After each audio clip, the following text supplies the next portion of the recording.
reading a book, imagine that, and the book talks about what used to be a constant in the Catholic Church, certainly 75 years ago: belief, behavior, and belonging. Today, as many people's beliefs have gone sideways, as many people justify behavior that is incongruent with the law of God, more and more people feel like they don't belong. Pretty obvious statement. Belief, behavior, belong. 3 B's, easy to remember. So this homily, and I ask for your prayers, and every homily, which I may be corrected, and I'm open to all this, will be trying to catch the myriad or the spectrum of believers in any given homily. Because people are on all different sides of the spectrum.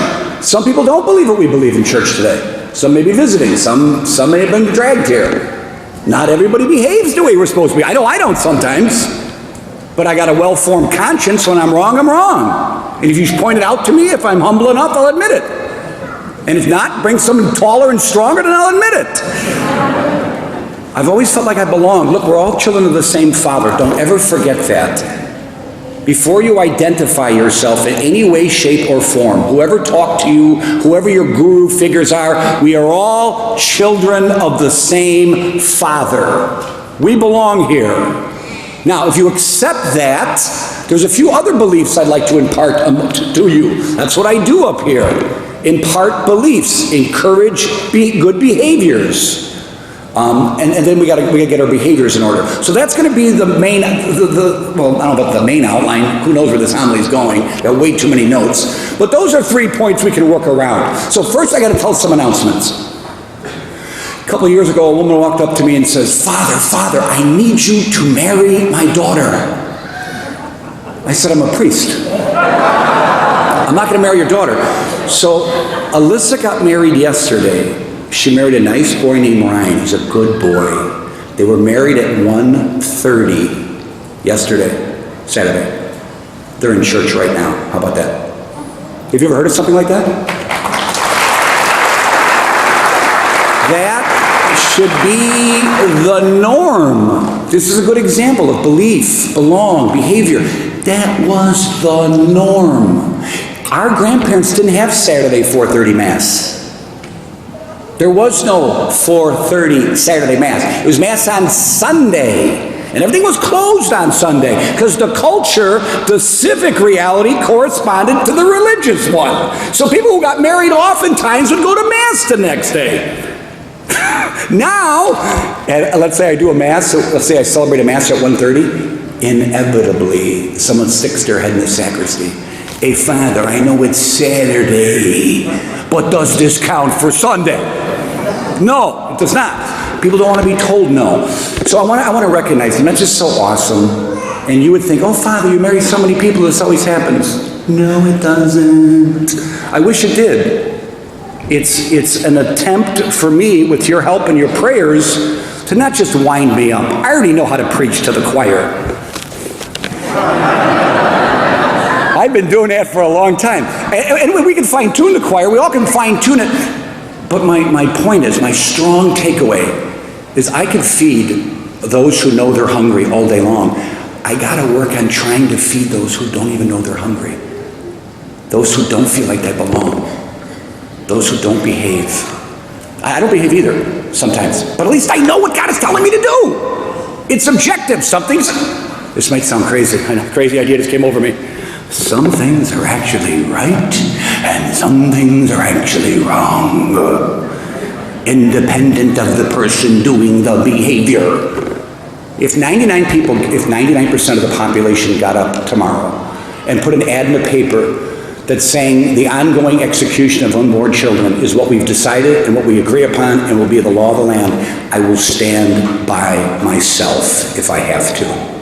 Because the might of the numbers, the strong, the will of the strong does not dictate what is true. What is true is what's true. So let's move on to some other news in the parish, bittersweet. Dorothy Hill passed away early in the morning. Dorothy Hill was a accompanist. She played organ and piano. Organ and piano. And she was sick. I was blessed by the pastor who texted me on Friday, somewhere in the middle, 12, 1 o'clock, would you please go see Dorothy Hill? And I went to go see her, and I anointed her. And one of the hospital workers, I said, you got to write this down, because nobody was there. And what's going to happen? The priest comes and visits a sick, dying person, nobody's there. They're going to call back an hour later, or 2 hours later. That's why I love Sister Apollonia. She keeps good records. No, she visits everybody in the hospitals. That one's a saint. She just received the award 2 years in a row from Mincy for like the most compassionate person in a hospital. That's a pretty high award, wouldn't you say? You're like the most compassionate in a hospital? I think her middle name is Bedside Manor. She's so kind. So this Filipino lady, and she goes, well, fill out the sheet. The sheet, fill out the sheet. I'm used to the fountains, Crystal Pines, right over here, Fair Oaks. Fill out the sheet. Usually people fill it out. So I filled out the sheet. Dorothy Hill, whatever I wrote down, 1210, anointed, last rites, the apostolic pardon. Look that up if you're dying. Received. Date, time, Father Jerome. Here, stick that in the file. And she passed. Carol Gravette passed this morning. Carol Gravette was playing the organ and piano since the age of 12. That would make that 80 years. 70 years in this parish. She played the organ and she passed peacefully and restfully. Father Simon took care of that. And she received the goodness of the Lord. Now here's where belief kicks in. Here's where belief is essential to our belonging. Those two, Carol and Dorothy, they're in the choir this morning. You just don't see them. That's our faith.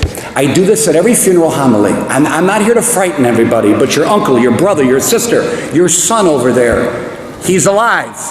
I know he's alive. Jesus said he's going to wake him up. Jesus said it. I'm going with Jesus on this one. I ain't going with the politics. I ain't going with the polls, although I am Polish. I'm going with the Lord on this, who said, in my Father's house, there are many dwelling places.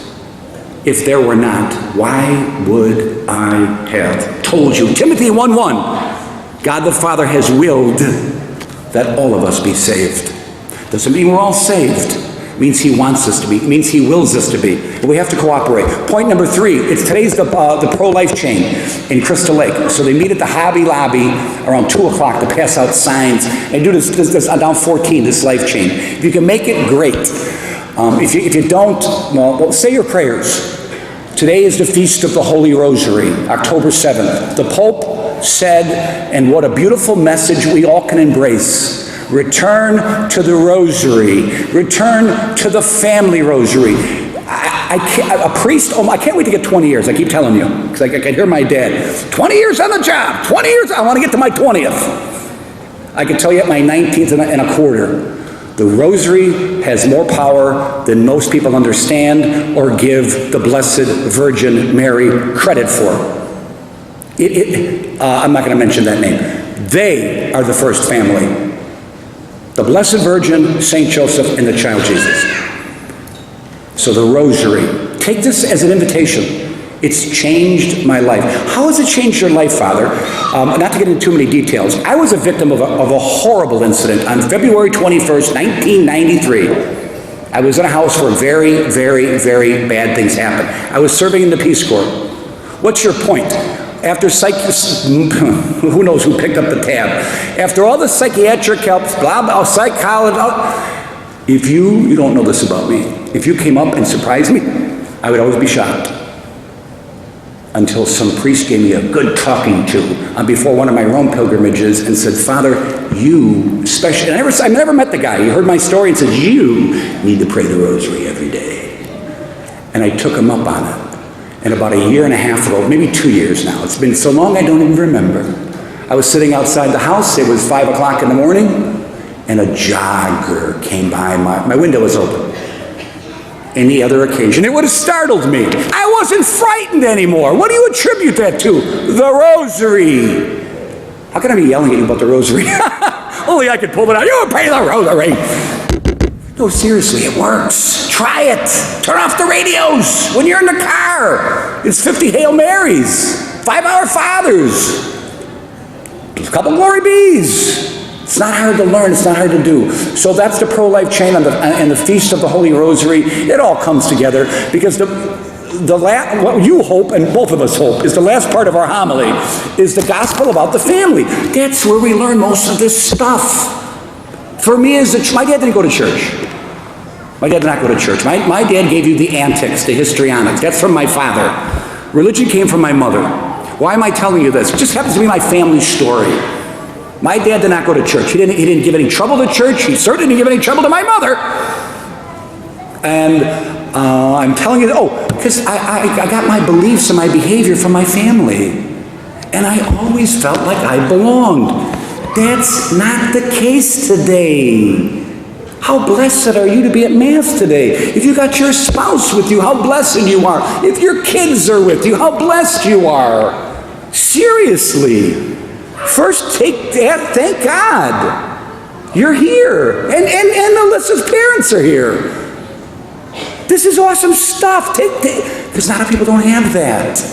I don't wonder why more people don't belong. They didn't get the belief. They didn't get the behavior. There's far more fractured families. Look at our politics. It couldn't be more fractured. It couldn't be more fractured. So we'll get to your point. At the height of the Mass, this is the point I want to say, and pray for me, because I don't want to say it the wrong way. Because there are some people who don't think.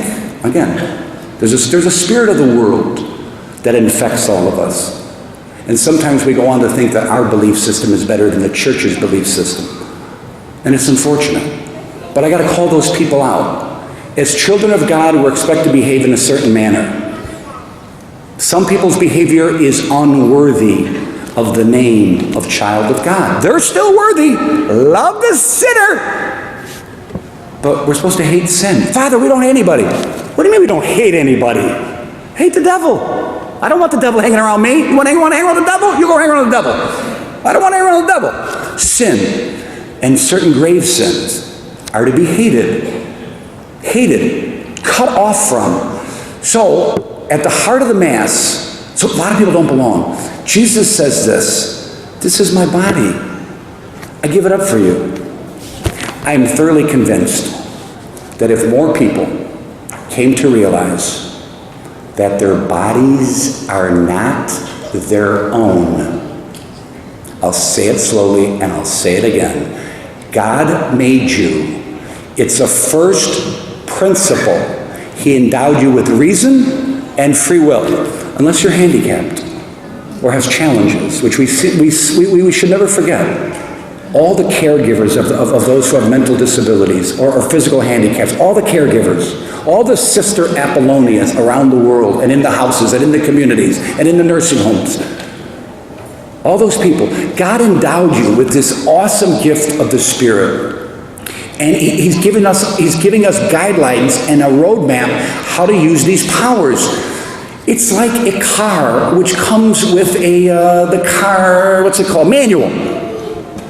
My car used to say no diesel fuel. It doesn't say that anymore on my car. I got a 211. It doesn't say no diesel fuel. But if you remember in 200s, it would say no diesel fuel. Now, could I put diesel fuel in my Buick? Sure I could. I can use my body any way you want to use it. Sure you can. And God will permit you. It's called free will. Will diesel fuel help my engine? It'll stop it. What's the proper word? It'll grind it. I don't know what the word is. I'll make word up. You don't know either. You don't put diesel fuel in an unleaded gasoline tank. Can you do it? Yes. Should you do it? No. Can you use your body any way you want to? Sure. Should you? No. I think a lot of them, call me a simple Polish kid from Augusta and Western. If God woke up the world tomorrow or later on this afternoon because of the rosary, hopefully, and they realize that their bodies and their lives are not their own. Yes, you have responsibility over them. But there's an instruction manual. There are principles that guide our choices. And some choices are incompatible with the gospel of Jesus Christ. Do you see the problem here? Okay, that's fine, period, exclamation point. Mic drop, walk away. Not everybody believes this. People think they can use their body any way they want to use their body. Last time I checked, the Nazis, I shouldn't use that word, the radical feminists of the 70s, when abortion became legal, one of the chants was, this is my body. I'll do what I want. And whenever Father Jerome brings up this issue, it's not to shame, it's not to rub noses in anything, it's to call forth responsibility for the sake of forgiveness, redemption, and ultimately healing. I do not stand in judgment of you. I stand as a reminder to you that all of us don't live at times according to the law of God in our bodies. Even St. Paul said that.